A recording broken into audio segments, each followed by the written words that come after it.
গঙ্গারামপুর বিধানসভার নন্দনপুর গ্রাম পঞ্চায়েতে সহনালী এলাকায় তৃণমূল কংগ্রেসের দলীয় পতাকা খুলে তা চাষের জমি ও পুকুরে ফেলে দেওয়ার অভিযোগ উঠেছে বিজেপি আশ্রিত দুষ্কৃতীদের বিরুদ্ধে।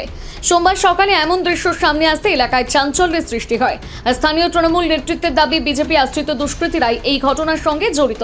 ঘটনার খবর পেয়ে তড়িঘড়ি ঘটনাস্থলে পৌঁছয় গঙ্গারামপুর থানার বিশাল পুলিশ বাহিনী এবং কেন্দ্রীয় বাহিনী। পরিস্থিতি নিয়ন্ত্রণে রাখতে এলাকায় মোতায়েন করা হয়েছে নিরাপত্তা বাহিনী।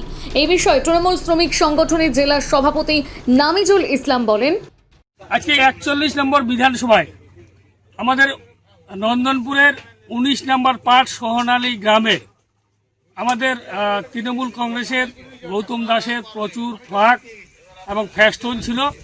সেখানে একটা বড় বাঁশে ঝাড় দিয়ে আমাদের করা ছিল।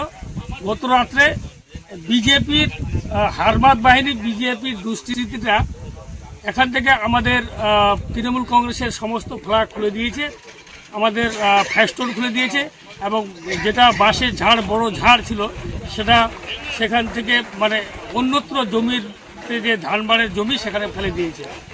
আমরা এটাকে ধিক্কার জানাই। তারা বুঝে গিয়েছে 41 নম্বর গঙ্গারামপুর বিধানসভায় বিজেপি জিততে পারবে না, সত্যেন রায় জিততে পারবে না। তাদের এই কার্যকলাপ দেখে আমরা তীব্র ধিক্কার জানাই, নিন্দা করছি।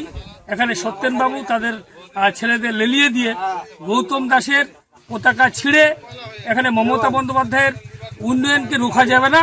তাই আমরা বলছি, এই গৌতম দাস 41 নম্বর বিধানসভায় আবার আমরা বিপুল ভোটে জিতব। এটা আমরা এখান থেকেই সত্যেনবাবুকে জানিয়ে দিতে চাই, আপনার ছেলেদের আপনি সাবধান করে দিন। আমরা অশান্তি চাই না, আমরা সবাই শান্তিপ্রিয় মানুষ। আমরা মমতা বন্দ্যোপাধ্যায়ের দল করি, অভিষেক বন্দ্যোপাধ্যায়ের দল করি, তাই আমরা অশান্তি পাকাতে চাই না।